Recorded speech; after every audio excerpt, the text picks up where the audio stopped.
the document. Yes. All right.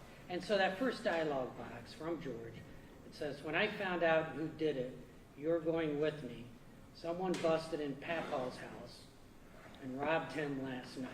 Is that accurate? As it reads, yes. All right, that's what you read earlier. Yes. Okay. Who's Papaw? Angela Wagner's father, Ed Carter. All right. And so that's George's grandfather. Yes. All right. And did you know that George was very close to his grandfather, Carter? Not specifically, but That it's a wasn't grandfather. Yeah. That wasn't part of your investigation. But Papaw, that's his grandfather, Carter. Yes, that's what they refer to him as. All right. And so this conversation here, I won't read it all, but it's concerning how Jake and George found out that their grandfather had been robbed, possibly at gunpoint. Is that right? So it appears. All right. And that's several months after the murders, right? Yes, August 3rd, 2016. August 3rd is the conversation. We could go to 002.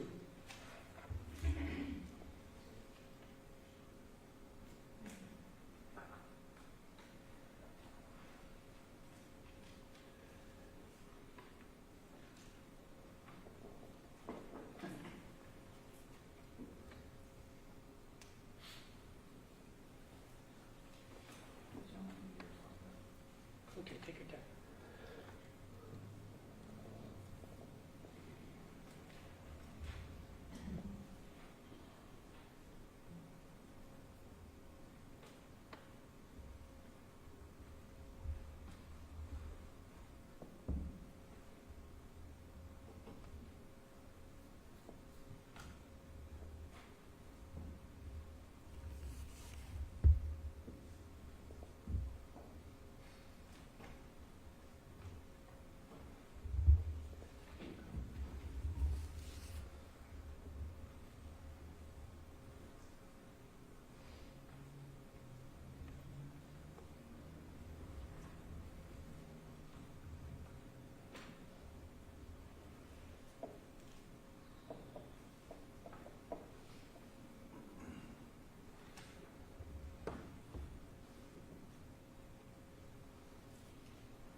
All right, showing you what was previously marked as State's Exhibit 00-2.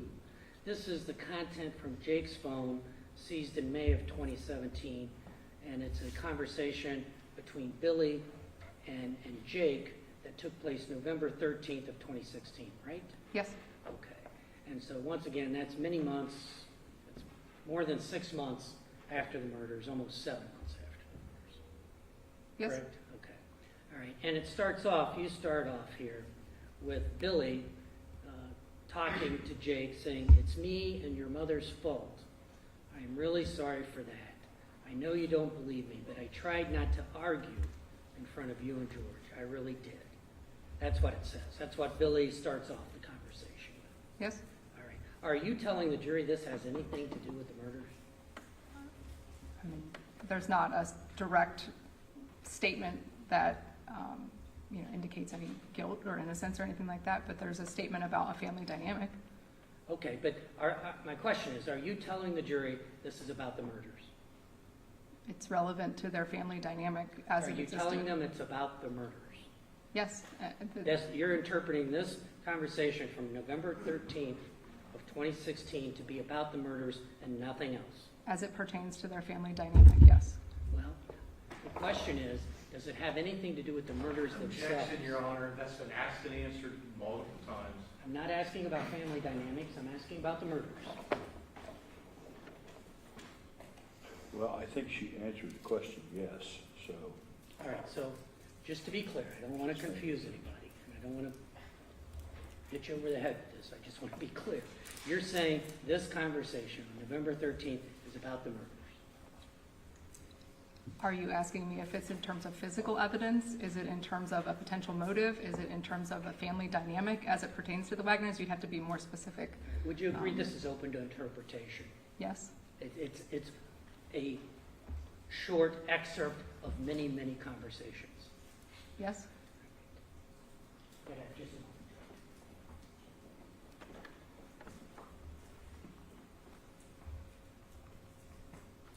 Thank you, Your Honor. I have no further questions. Any redirect? Not so fast, Ms. Osage.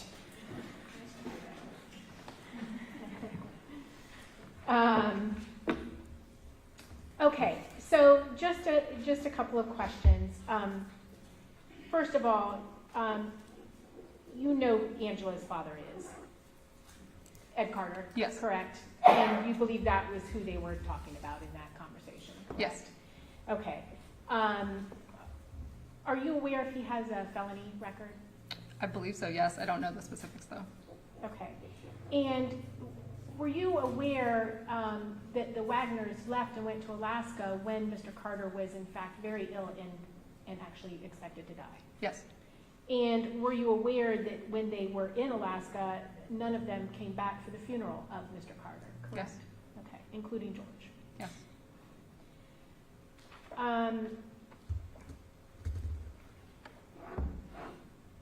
Again, I believe you already testified that there was limited content on these phones and especially anything pertinent to the homicides, correct? Yes. And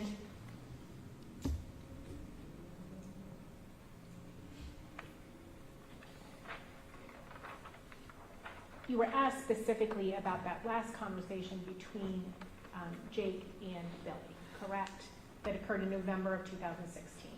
Yes. And he's basically saying that, apologizing for arguing in front of he and his brother George, and saying that he was proud of his son, proud of Jake. Yes. Am I correct that when he's apologizing to him, that he was not apologizing about anything regarding the homicides? In your, why did you select that, I guess? Why did you select that conversation? It was unlike other conversations I had read in prior messages. I don't recall any other instance of him saying he was proud of either of the children. So it was one that stuck out in my mind. Okay. And so specifically, you felt it was pertinent because it was some evidence of the family dynamics at that time? Yes. Okay.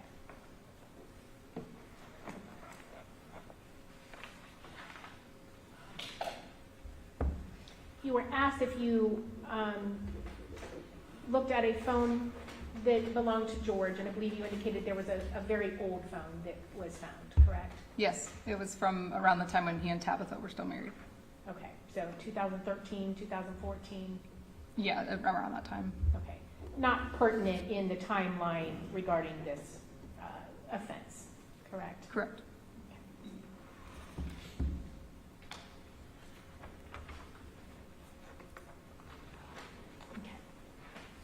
I have no other questions at this time, Your Honor. Thank you. Any further cross?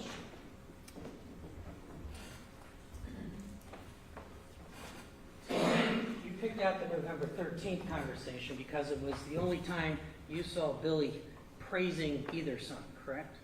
I can't say specifically that it was the only time, but it certainly stuck out to me in terms of comparing to prior conversations that I read. Right. You reviewed all these conversations. Billy and Angela argued like cats and dogs, didn't they? There were certainly arguments, yes. And Billy certainly wasn't one to heap praise on his sons, correct? I don't recall much of that, no.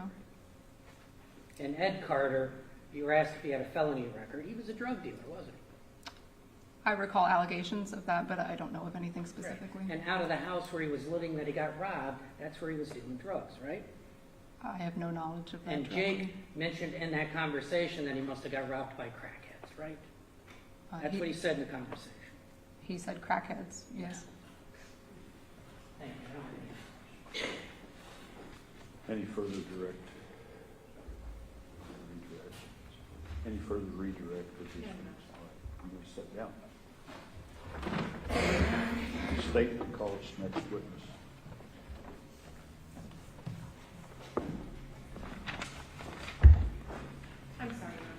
recall snoozer. Yes, Your Honor, the state would recall Special Agent Scheiderer to the stand.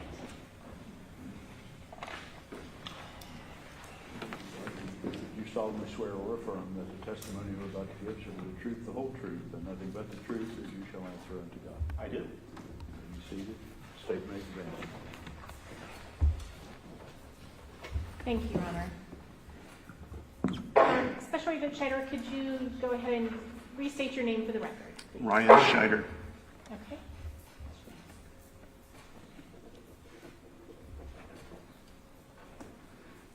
Special Agent Scheiderer, just to follow up on that question, are you aware of a felony record of Mr. Carter? Yes. And are you aware of whether or not he's been to prison before? Yes. Okay. Just want to talk to you now. We've already heard testimony about search warrants that were conducted at Peterson Road and State Route 41 and the Flying W, correct? Yes. And you were present for each one of those search warrants? Yes, I was. Okay.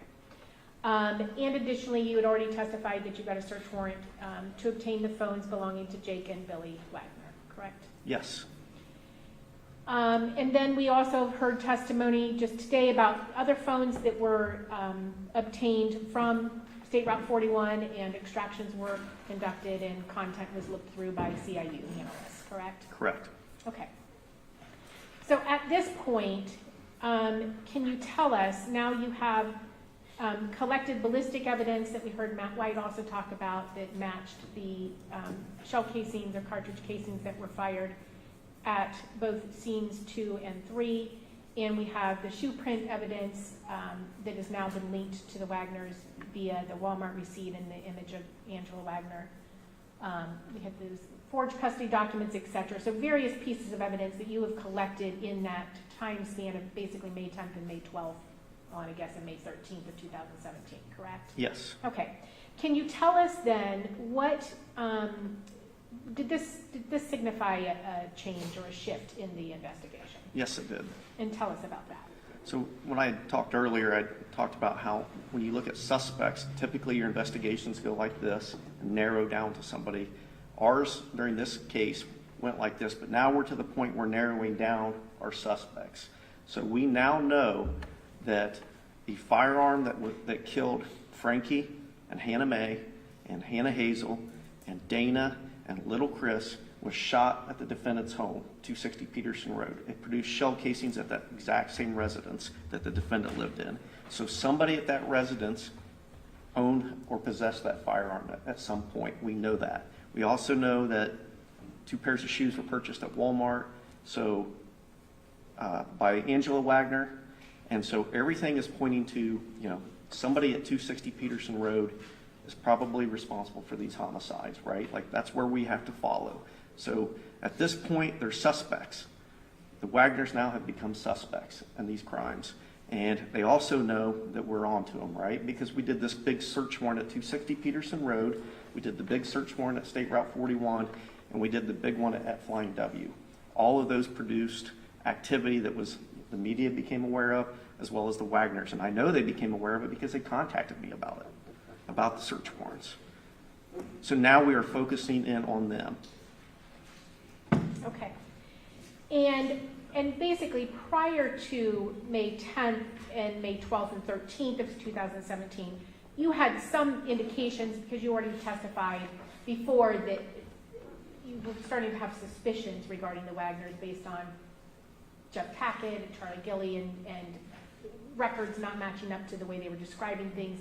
But at this point is when you first had both ballistic and other physical evidence tying them to the crime. Correct. Before it was suspicion and things weren't adding up, now we have evidence. We have physical evidence that says that somebody at that residence at 260 Peterson Road, which the only people that lived there were George Wagner, Jake Wagner, and Angela Wagner, possessed the firearm that killed 5 people on Union Hill Road. Okay. And what plan did you formulate from then, or what did you want to do next in your investigation?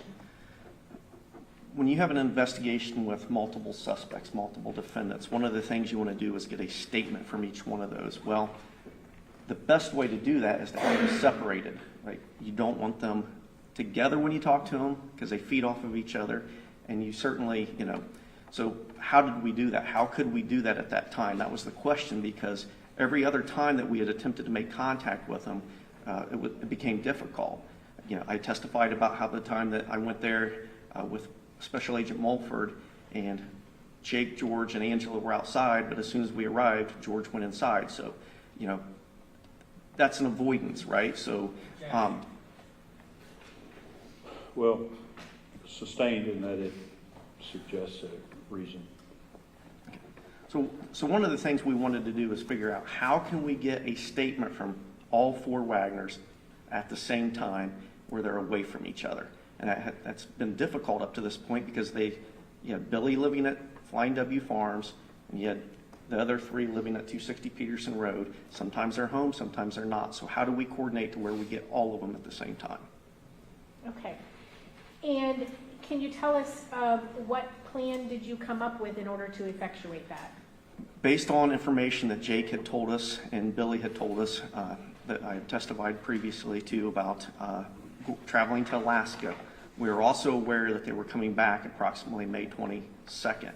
So with that information, we had made contact with Customs and Border Patrol, Homeland Security, and once they did leave, we were able to verify a little bit of their point of exits and entries. And our goal on our plan was to intercept them at the border of Canada and the United States when they returned back from Alaska on their scouting trip. Okay. And you indicated that you had some idea of their travel plans based on what Jake had told you. Did you also have some other intel in the form of pings or pen registers? Yeah, at this time, we also were up on all four individuals' telephones. So we had ping orders, which tracks their movement, and we also had the pin registers going on, which would tell us call detail record type stuff. So incoming and outgoing text messages and telephone calls, but you do not get content. It's simply stating this is an activation, this is an attempt to communicate, and then it provides that telephone number that it tried to communicate with. Okay. And then pings do what? It tracks the movement of the device, and again, I'm not a cell phone expert, so there's different ways that the phone companies can do that, but in general, it tracks the phone, the device itself, Okay. by location. Okay.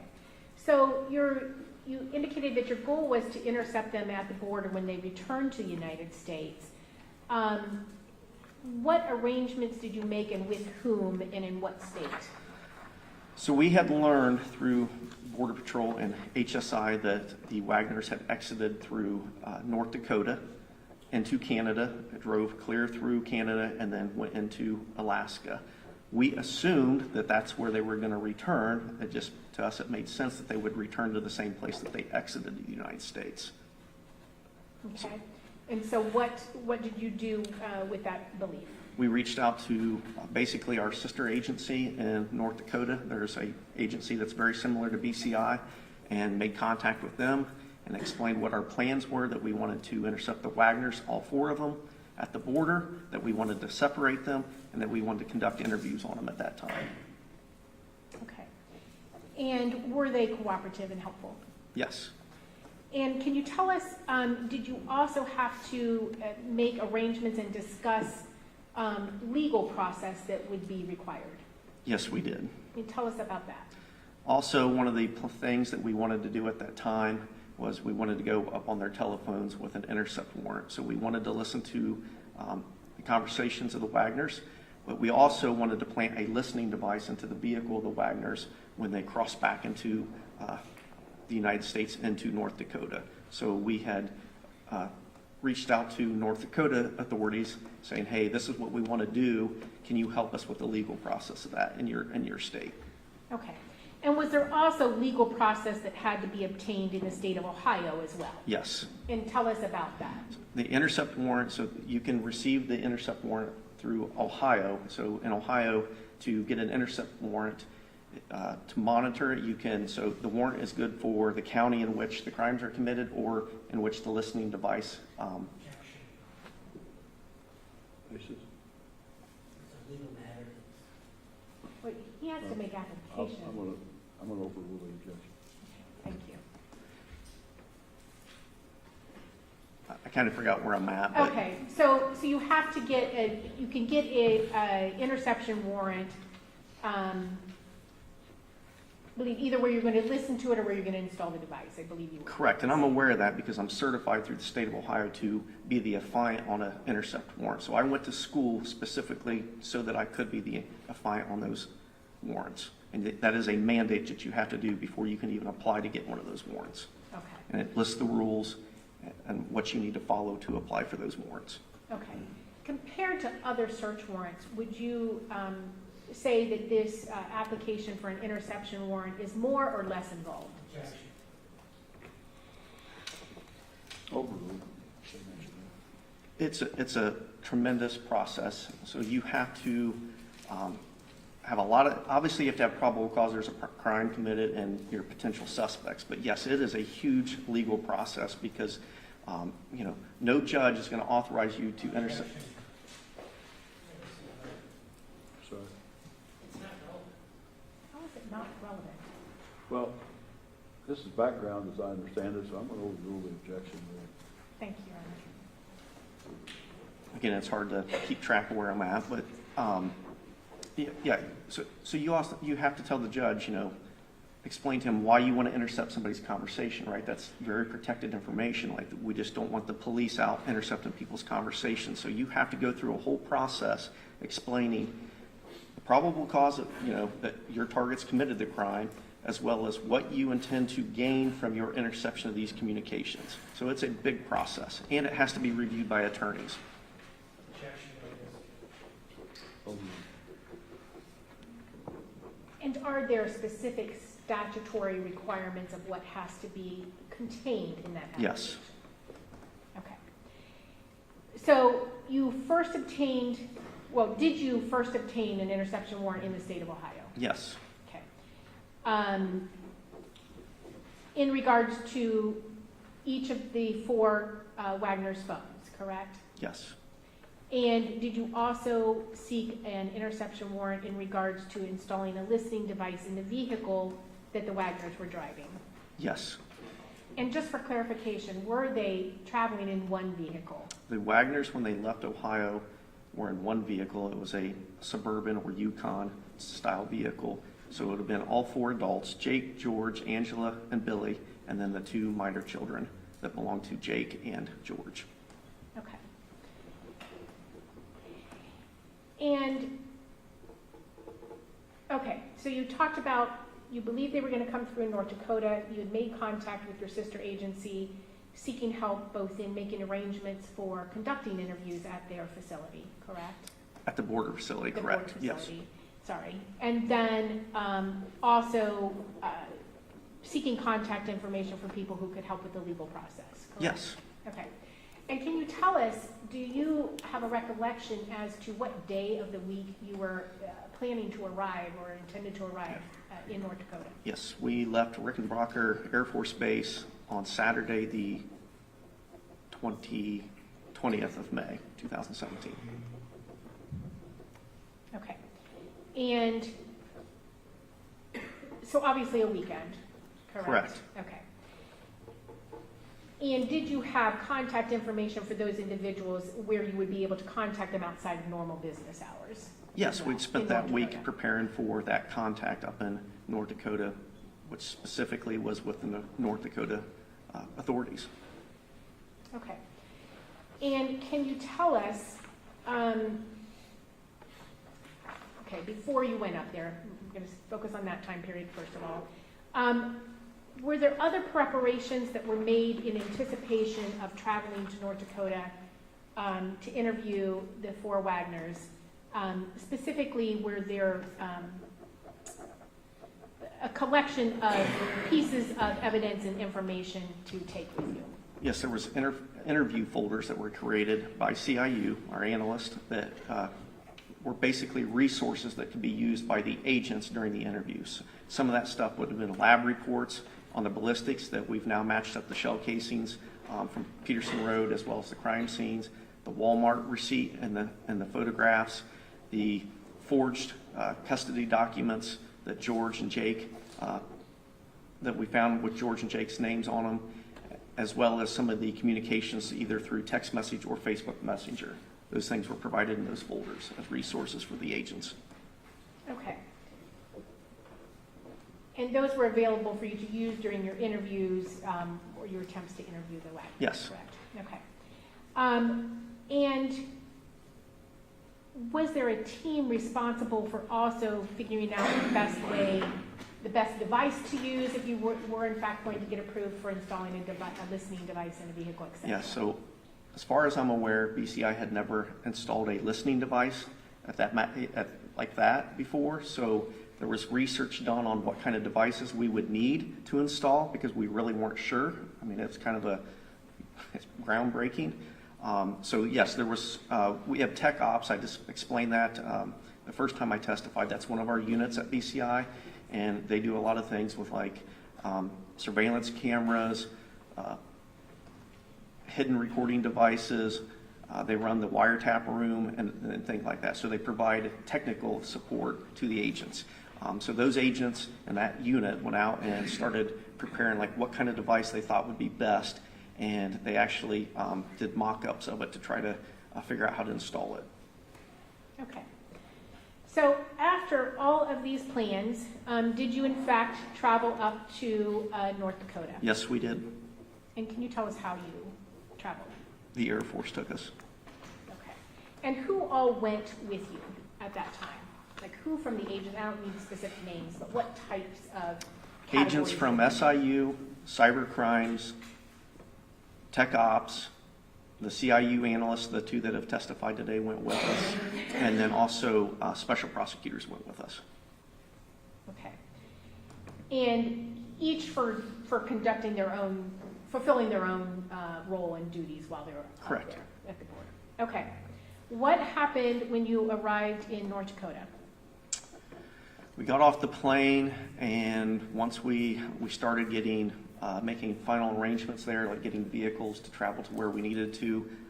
Once we finally got cell phone service, then we were alerted by Customs and Border Patrol, HSI, that we were in the wrong state. What do you mean by that? As the Wagners had exited Alaska to go into Canada to come back home or back to Ohio, they had to declare their port of entry once they were, trying to get back into the United States. And at the point they declared they were coming through Sweetgrass, Montana.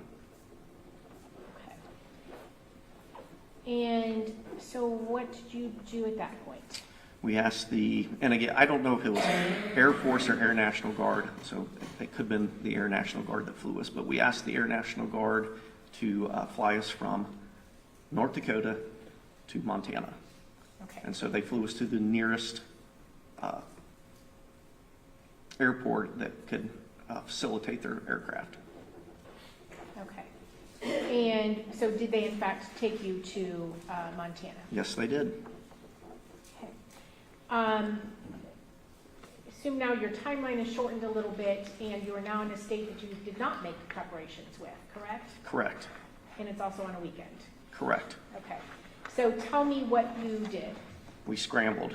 So kind of panicked a little bit, and what we did was we made contact with a local deputy sheriff who put us in contact with DCI, which is the Division of Criminal Investigation for Montana, so it almost like BCI, but they call it DCI.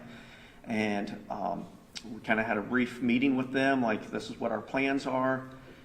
Of course, that overwhelmed them. They were expecting to have a day off. So we kind of met. One group of our group from Ohio went up to the actual Border Patrol post to see what that facility looked like and to meet with the Border Patrol to figure out what rooms could be used. And then the other group, including myself and the attorneys, went to the Attorney General's office in Montana with a DCI agent to obtain any needed paperwork, search warrants, intercept warrants that were needed. And did you, in fact, obtain a search warrant to first to install the device in the vehicles? Yes. Or the vehicle, sorry. And did you also seek and obtain an interception warrant to be able to intercept the conversation within those vehicles? Yes. Or vehicle, sorry. And part of the reason that we did both states was Montana thought it would be a good idea because of limited cell phone service in Montana. So when we put that listening device in, they were afraid there would be periods where we would not be able to hear the Wagners when they traveled. So their idea was to stick a body wire as well into the vehicle and monitor it with a, you can monitor it closer, like you have to be within basically eyesight of that device to monitor that, and that would be just a secondary way to monitor them. Okay, And that was a hidden device as well. okay. So you got the requisite legal process, and you had other individuals up at the facility scoping that out and seeing how it would be able to facilitate those interviews that you wanted to do. Correct. Okay. And were those arrangements made with the Border Patrol in Sweetgrass, Montana? Yes, they were.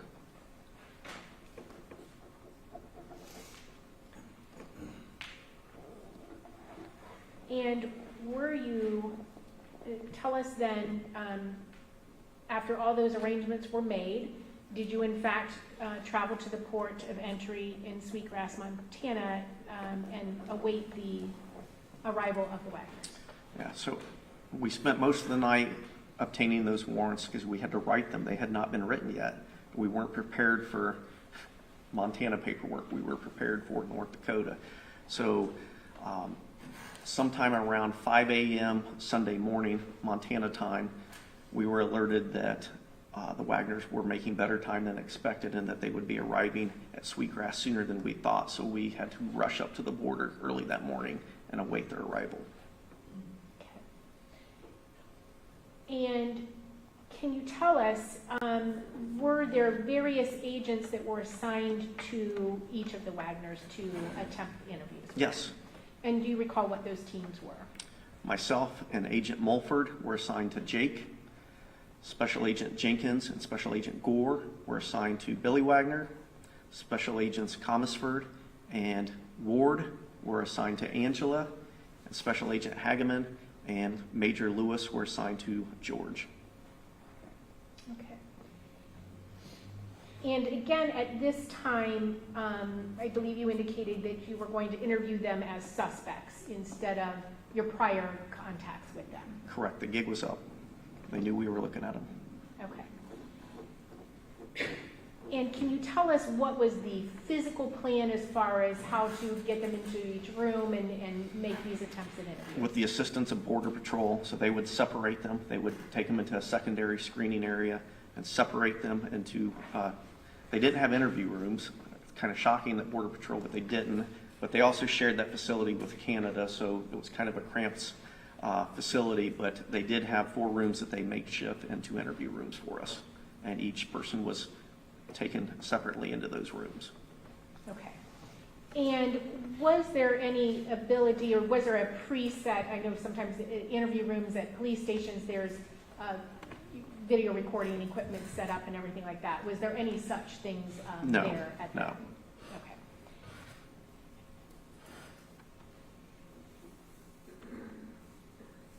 And in these interviews,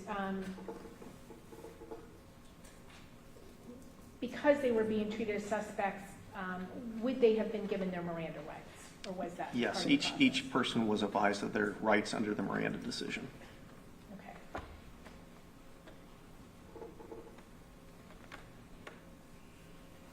Okay. And there's been some discussion again of you surreptitiously recording various subjects or suspects, correct? Yes, Okay. And you already testified that this is standard practice to record your conversations and not necessarily alert the other person that the conversation is Correct. being recorded. Okay. Are you aware also that the Ohio Revised Code requires you as an investigator to record any conversation you have with a suspect who is in custody pertaining to some crimes? yeah. Certain crimes under Ohio law, you have to record them. Homicide or murder would be one of them. Aggravated murder, I believe. Rape is one. The most serious offenses, You're required, if you do a in-custody interview or interrogation, that it has to be recorded. It can be either audio or audio-video recorded. Okay. But independent of the Ohio Revised Code requiring you to, that is your habit? Correct? Yes, yeah, absolutely.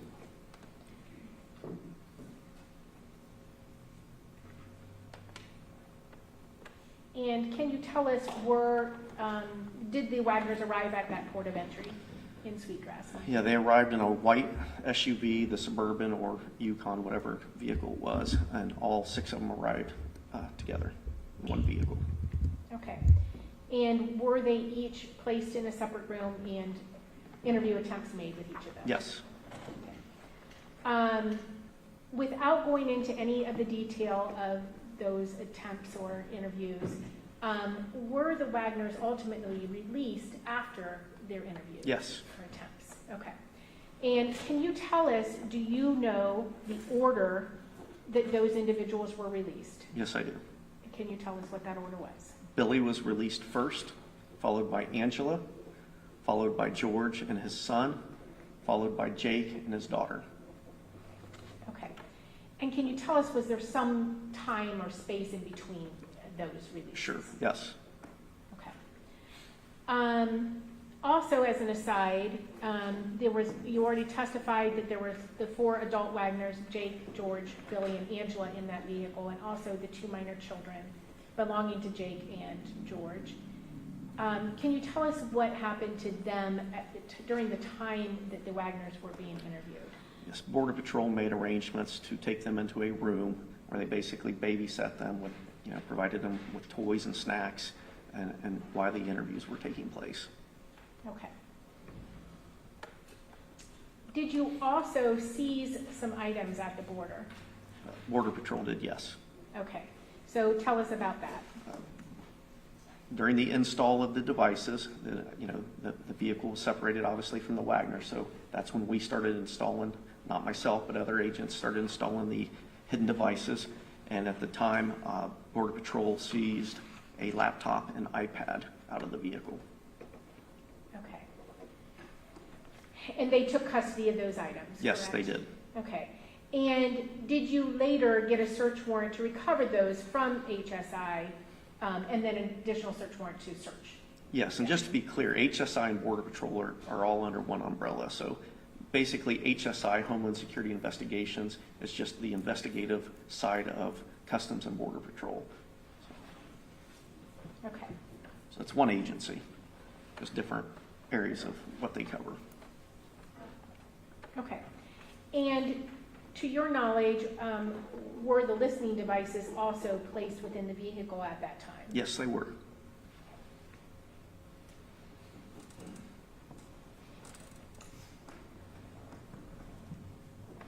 And did you also go up on their individual phones at that time? Yes. And again, all 4 phones? Yes.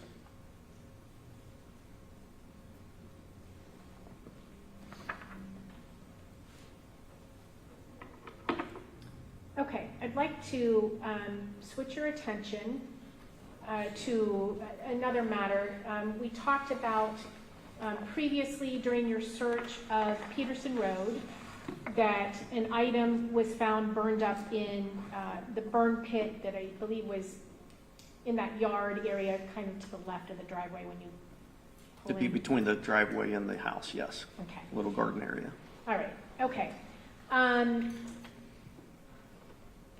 And can you tell us, there also was a receipt, now I'll show you each of these items, but there was a receipt with that item located on it as well, correct? Yes. Or was there additional work done with that receipt to determine what that item was? Yes. And can you tell us what it was, learned to be? It was a home surveillance system containing cameras as well as a DVR.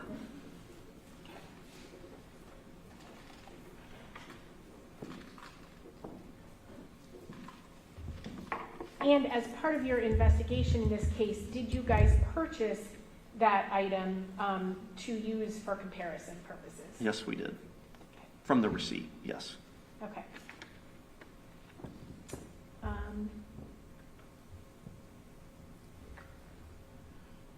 pull up BB229, which is JBW 4009.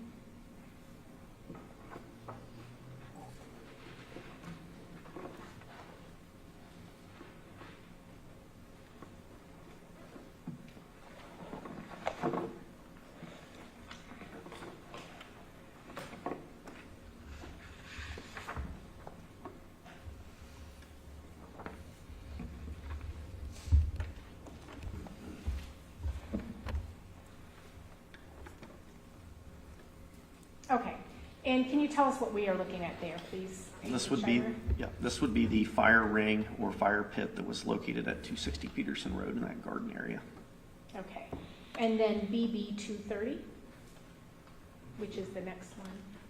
Oh, no, it's not. It's 4012.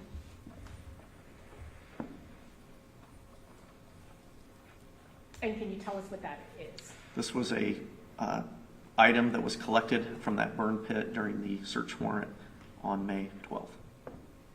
Okay. And you indicated that you used the information contained on the receipt to ascertain what that item was and then to also purchase an identical item, correct? Yes. Okay. And can you tell us, once you obtained that, what did you compare it to? What the new item that you purchased, what was that compared to? It was compared to the item that was just shown on the overhead that was recovered from the burn pit. Okay. And can you tell us what observations you made of those two items, the item that was in the burn pit and the item that you purchased? It just, the item that was recovered from the burn pit appears to be the exact same item, just burnt and destroyed. Okay. I'm going to ask you, yeah, I was going to say, you might want to put on gloves because we've seen before that this is, well, burnt. May I stand up, Your Honor? I'm sorry. May I stand up? Oh, yeah. So I don't spill it on myself.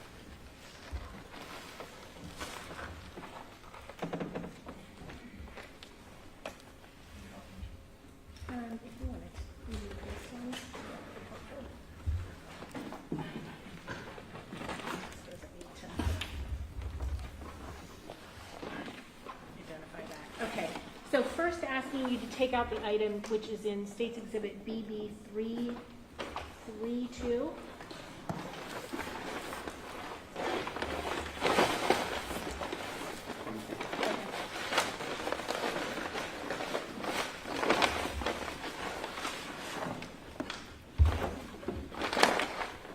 This is also item evidence number 94.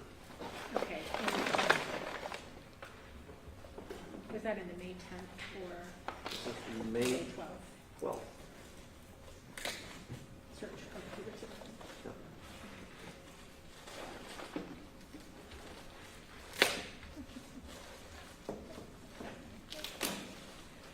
I'm going to, we're obviously currently removing what has been marked as State's Exhibit PP1.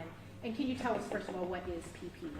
It is a SWAN advanced security system, pro security in a box.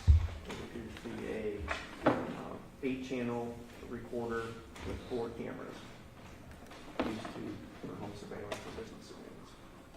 I'll hold this one and you can hold that one. Can you? Okay. And if you can just walk in front of the jury and show them. Yes.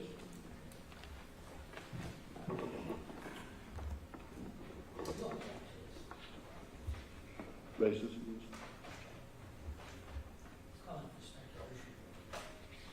Over.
Okay, and just showing you now on your screen what's been marked as State's Exhibit Pp2.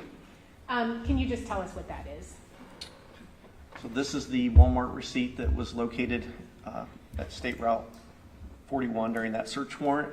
This is the receipt that we used to purchase this item, the new item. This is the item that we purchased. Here's the SKU number, and then here's a 3-year service plan for that device. Okay, and that was purchased on what date? The purchase date is 3/17 of 2016, so March 17, 2016 at 21:19 hours. In 9:19 p.m. Okay. And did you observe the various holes and places for hookup to be similar in those two items? Yes, once we compared what we purchased to the device that we recovered from the burn pit, they appear to be this similar device. They're not the same device because one's burnt, but they are the same make and model. Okay. And can you tell us, Agent Scheider, yesterday there was testimony about Room A at the Flying W, I believe where the bulk of those weapons were found during the search warrant of Flying W, correct? Yes, And can you tell us what room was Room A? Robin's bedroom, Robin Wagner's bedroom, or living area. Okay.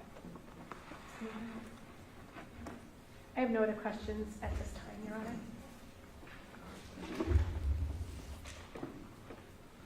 The defense may cross-examine.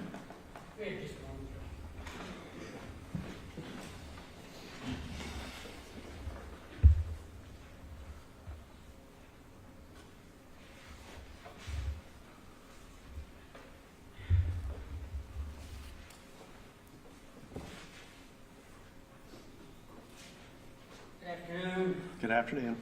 See you again. The burn box that you have here that you just showed, this was purchased in March of 16, correct? Yes, All right. Do you know where it was installed? what property, is that what you're asking? Well, you found it in the burn barrel, in the burn ring. Correct. All right. And you I found did not find it, but yes, that's where it was BCI located. Yes, found it. yes, In the burn ring, and that was May of 17. yes, All right. So more than a year after it was purchased. correct. All right.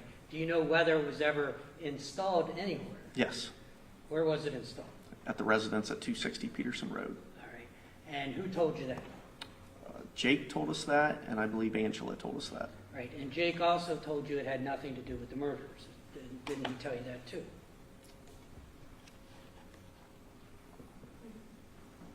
As in used with the murder, I guess, Well, you asked him about that during his proffer, correct? You were present for that. You were present for his proffer and asked him about the items found in the burn ring, this item in particular. You asked him about that. I asked him, he was, You were present when he Okay. was asked about it. yes, All right. And he said it had nothing to do with the murders. Isn't that what he said? that the device itself had nothing to do with the murders. That burning that device had nothing to do with the murders. That was one of his comments, yes. All right.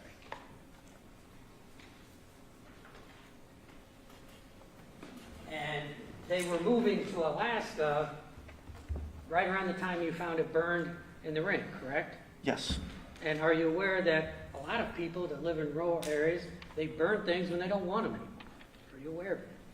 they burned trash, yes, Well, they burn things they don't want, whether it's one person's trash or not. correct.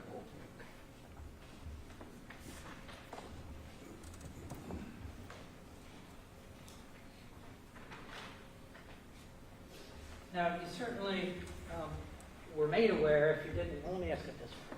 Before you went out west to Montana and North Dakota, you were probably aware, were you not, that cell phone service can be very spotty in those large states, kind of rural areas. You're aware of that. Yes, I mean, it's spotty in southern Ohio here, right? yes, And it's even more rural out in Montana and North Dakota, correct?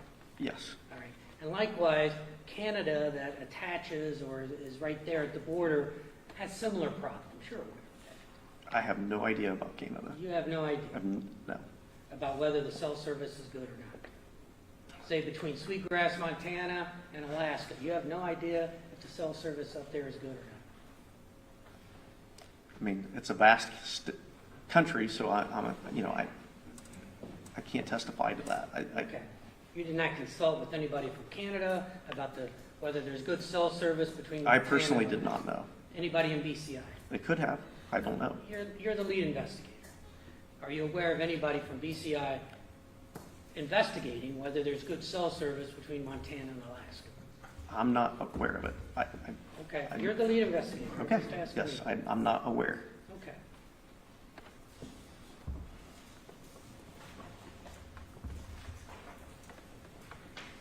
Now, you talked about devices being installed on the vehicle at the border, correct? Yes, Well, they were separated and 2 agents per person were interrogated each person, right? yes, All right. And in the meantime, there's other people installing these listening devices on their vehicle, correct? yes. And there's really nothing useful that came from those listening devices on the vehicle. Is that fair to say? They did not work as well as we hoped, correct. Right. There was nothing useful gained out of that, correct? The quality of the audio was less than desirable, There was nothing useful gained. correct?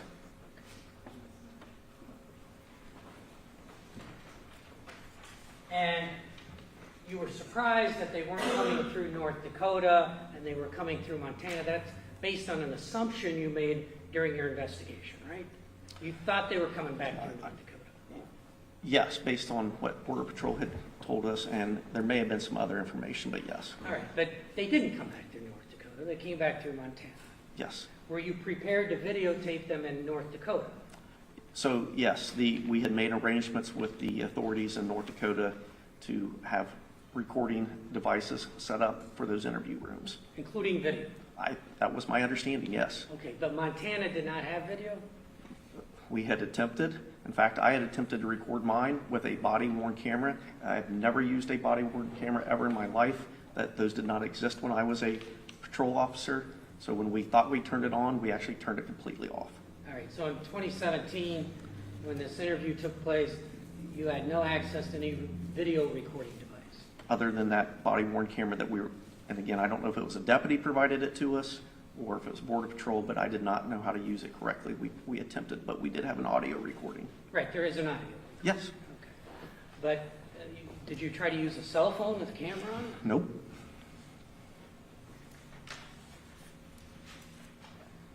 And certainly, when somebody crosses the border between Canada and the United States, Border Patrol has a lot more leeway in how to handle people and stop them, and the laws are different at the border than they are away from it. That's my understanding, yes. And certainly, when the Wagners were at the border in Montana, they were in custody, correct? Yes.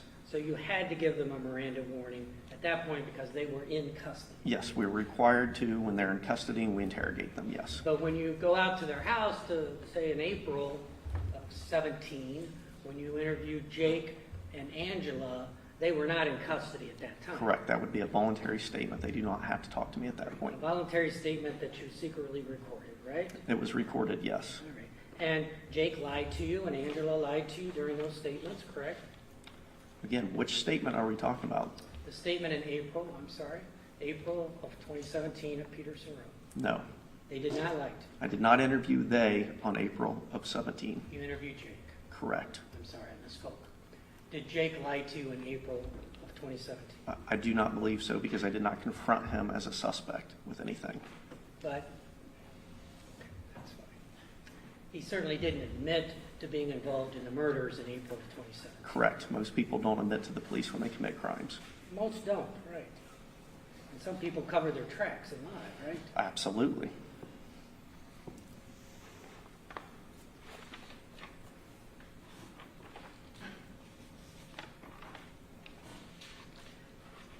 Now, the interviews at Montana, I'm sorry, which one were you involved in? Jake.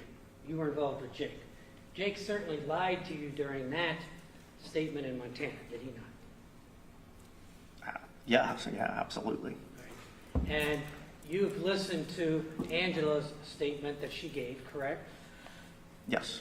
All right. She lied during her statement to the authorities. Parts of it, yes. All Billy was, well, why don't you describe Billy's interview with the authorities? Your Honor, I would object and ask to approach on this particular one. I'm sorry, say it again? I would object and ask to approach on this particular one. He was asking about Billy's interview. No problem.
Overrule the objection and let this question be asked.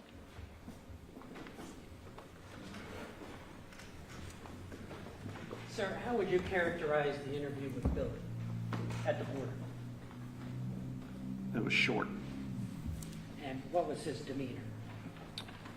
He was not willing to cooperate. From my understanding, I was not present. You've listened to it, correct? Yes. And other than being uncooperative, how else would you describe his demeanor? Was he pleasant?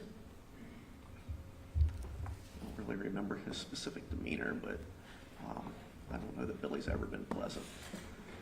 Certainly raised his voice? Yes, he's loud. I mean, that's the way he is. Obnoxious? Sort of, yeah. I mean, that's Billy most of the time. Profane? Yes.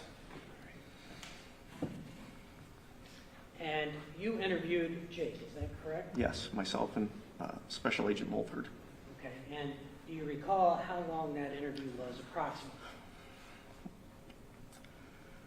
4 to 6 hours, maybe. But and again, approximately. It's been a I'm long not time. holding to Yeah, exactly. It's it a was long numerous interview. hours. Yes. It's a long one, Yes. correct? And Judge, we would ask that we be allowed to play Jake's interview at this point. All right, we're going to take a break right now, 15-minute break, and the jury will be expected to be back in the jury room at 2:35, which is a little bit more than a 15-minute break. While you are on break, do not discuss this case among yourselves or with anyone else.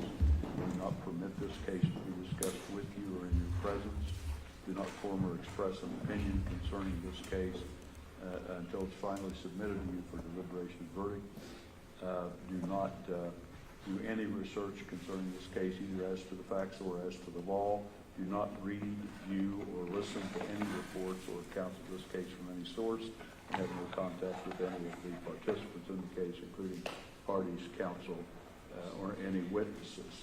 And at the time 2:35, you're to assemble at the jury room, and you'd rather hear by court personnel. Does counsel for either side have anything further before we break at this time? No, thank you, George. We are in recess until 2:35.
may be seated.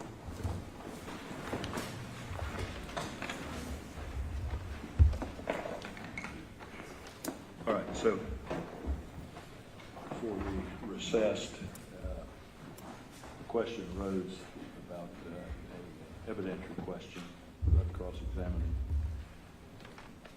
Officer Scheiger concerning a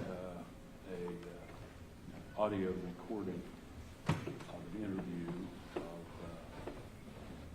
Jake Wagner and Jake Wagner at the Montana border. So council was going to do some research on that issue. I don't know where we are with it. Yeah, Your Honor, I mean, just the plain reading of Evidence Rule 801 says that the co-conspirator statement is attributed to the defendant. The defendant can't play his own statement, nor can he play any statement of his co-conspirator.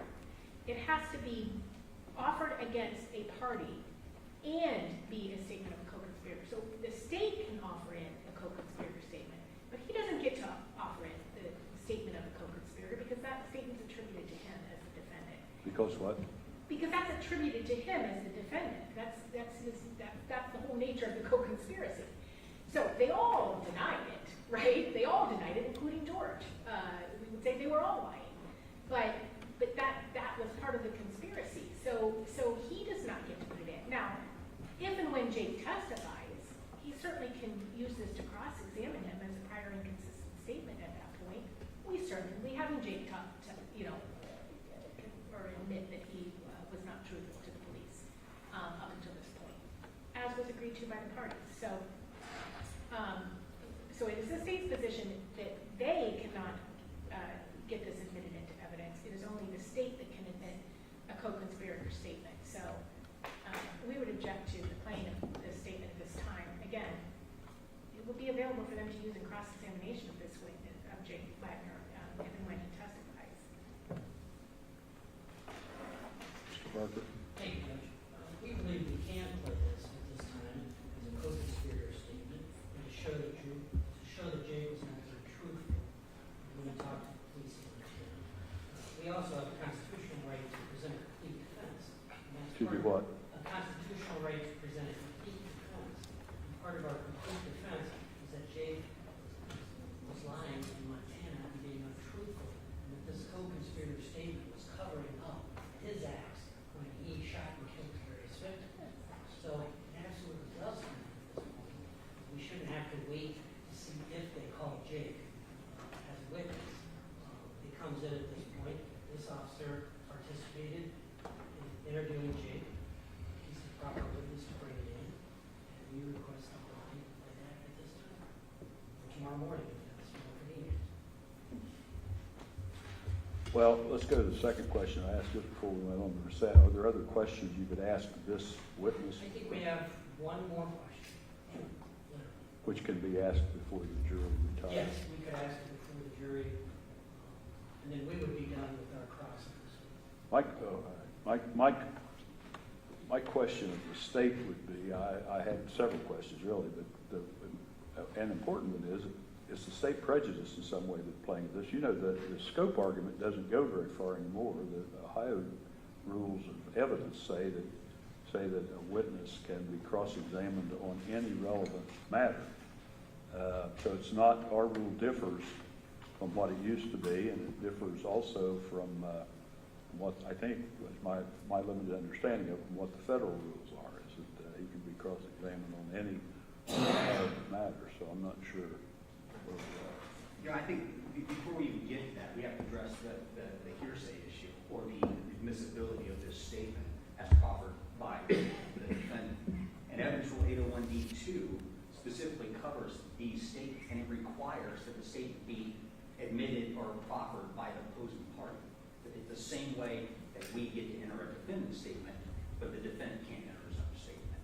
So it's very narrow tailored. It requires an opposing party to admit it. So once we've given you proof of the independent proof of the existence of conspiracy, which again doesn't seem like there's an argument anymore that exists, only the opposing party gets to offer statements made in favor of the conspiracy. This is the defendant offering a statement for himself. So it's not admissible under 801D2. It doesn't fall under, it's not a hearsay exception, it's just a statement that says that statement is hearsay. With respect to the reason they want to use it is attack the veracity of Jake Wagner. Well, you can't use extrinsic evidence to impeach a witness's credibility before that witness has testified. So once Jake testifies, then they can use that. But they can't put that statement as substantive evidence attacking his credibility before he's even had a chance to testify. So it's improper for Jake's statement to be played at this time because it doesn't fall under an acceptable, again, it's not an exception, but a rule under the rules of evidence that would allow it to be played. So we don't necessarily even have to get to the scope argument if it's not admissible again. Rich, there's also the argument that the state has been using to get in Billy's statement earlier in the case. Because we can't, because he's a co-conspirator of the defendant. Well, the reason offered by the state was to explain the course of the investigation. And it certainly can use that to explain the course of the investigation. And after they got Jake's statement, they did X, Y, and Z, and which they did. But certainly we're allowed to get this in, whether it's substantive evidence or not, or any theory that you want to look at. We're allowed to play the state.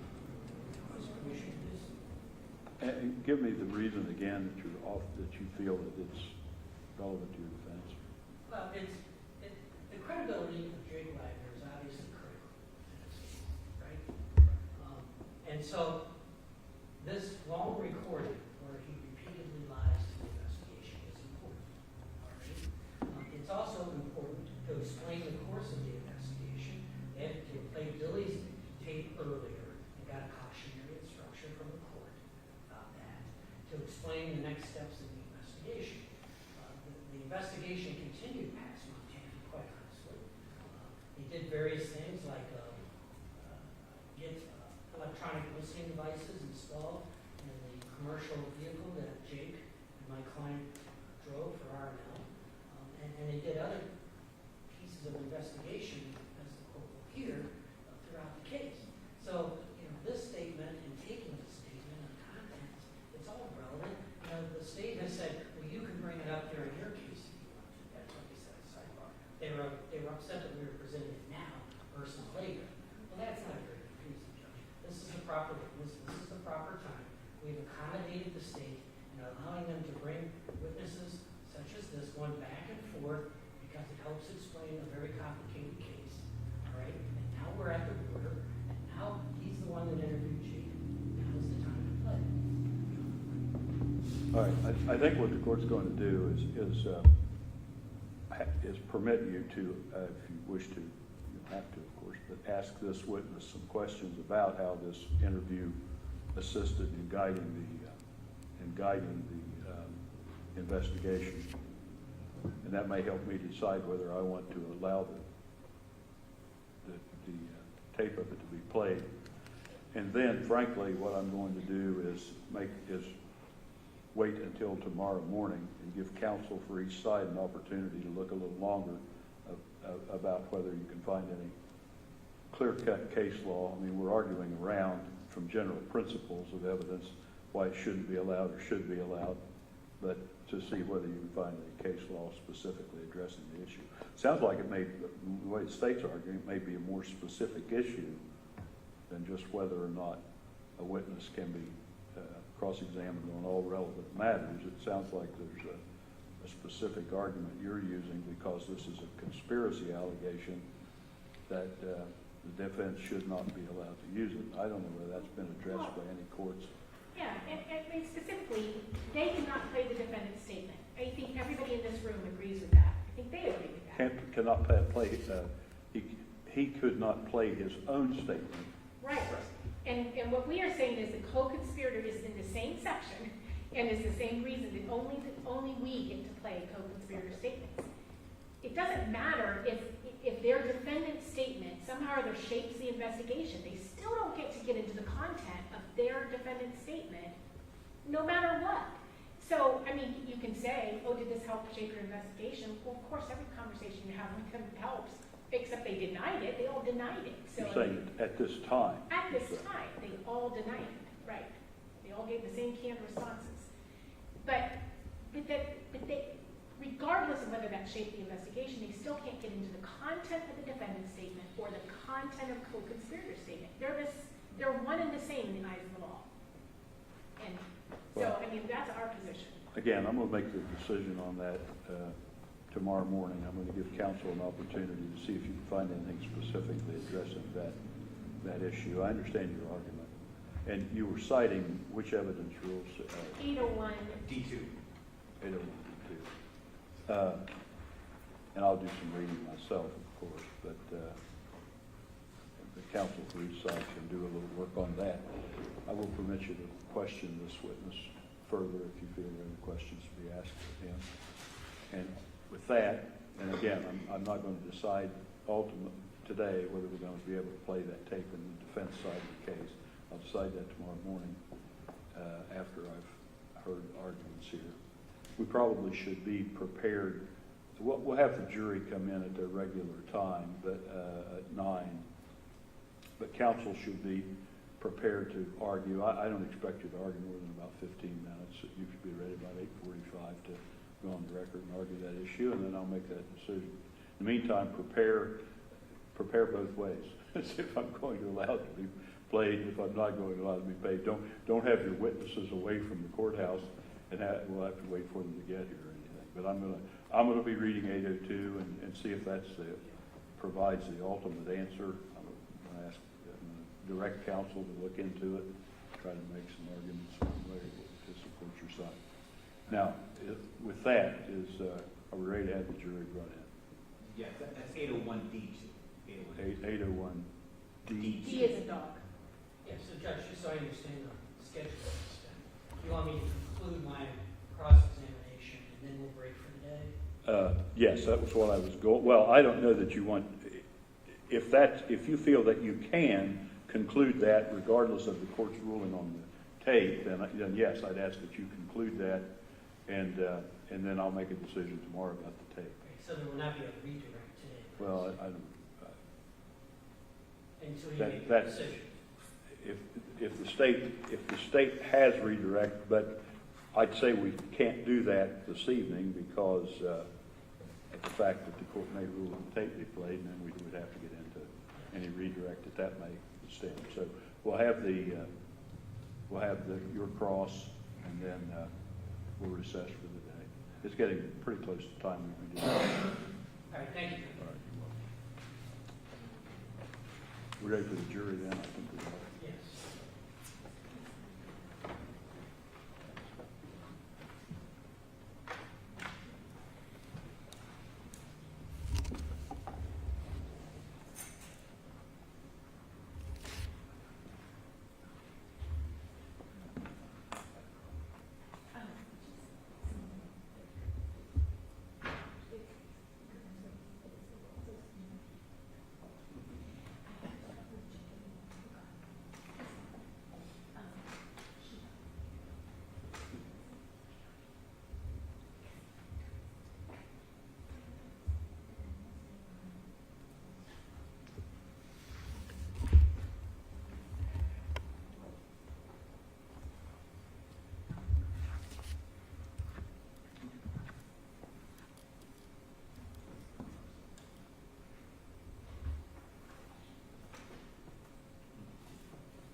Seated. The defense may continue its cross-examination of Agent Scheider.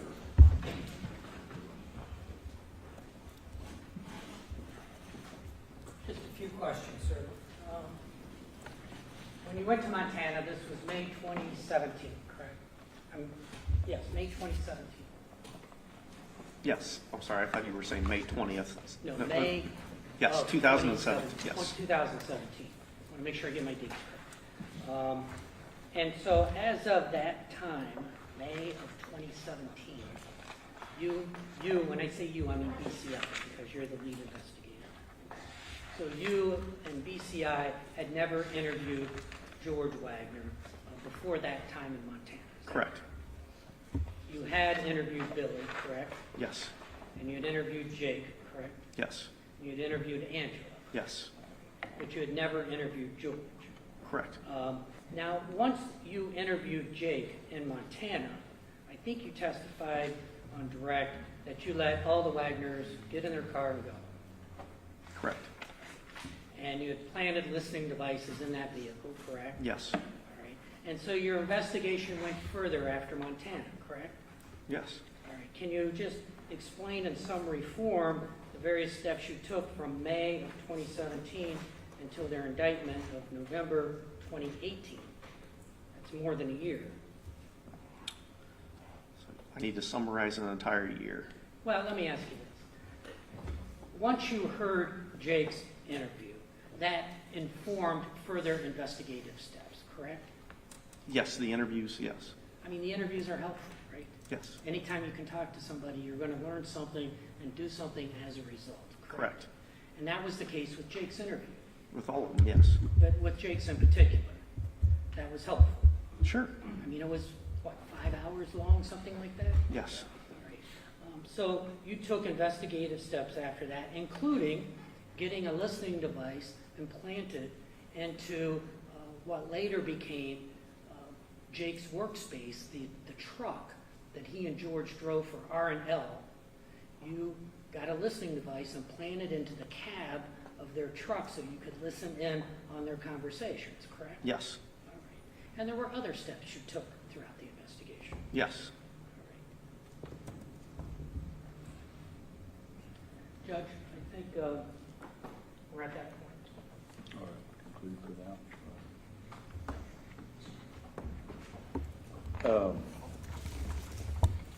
Ladies and gentlemen, the court, we're going to have an early day close today, close our hearing today early. The court has some things to do that do not involve the jury. You will be coming in tomorrow morning at 9, the normal time. So the same instructions go forth to you that you've had every day while you're between now and 9 tomorrow morning. You're not to discuss this case among yourselves or with anyone else. Not to permit the case to be discussed with you or in your presence. Not to form or express an opinion concerning this case until it's finally submitted to you for deliberation and verdict. Not to do any research at all concerning the case as to the facts or as to the law from any source at all. Do not read, view, or listen to any reports or accounts of the case from any source at all, including, of course, newspapers, radio or television, or any of the internet or computer sources, and have no contact with parties, counsel, or witnesses, or anyone participating in the case. Those are the instructions that I'm sure you're by now getting very, very familiar with. And it's very important that you follow those instructions. Now, is there anything further from counsel for either side before we adjourn until tomorrow morning at 9 o'clock? No, No, Your Honor, thank you. Then we are adjourned until 9 o'clock tomorrow morning. Please leave your notepads on your chairs where you're back.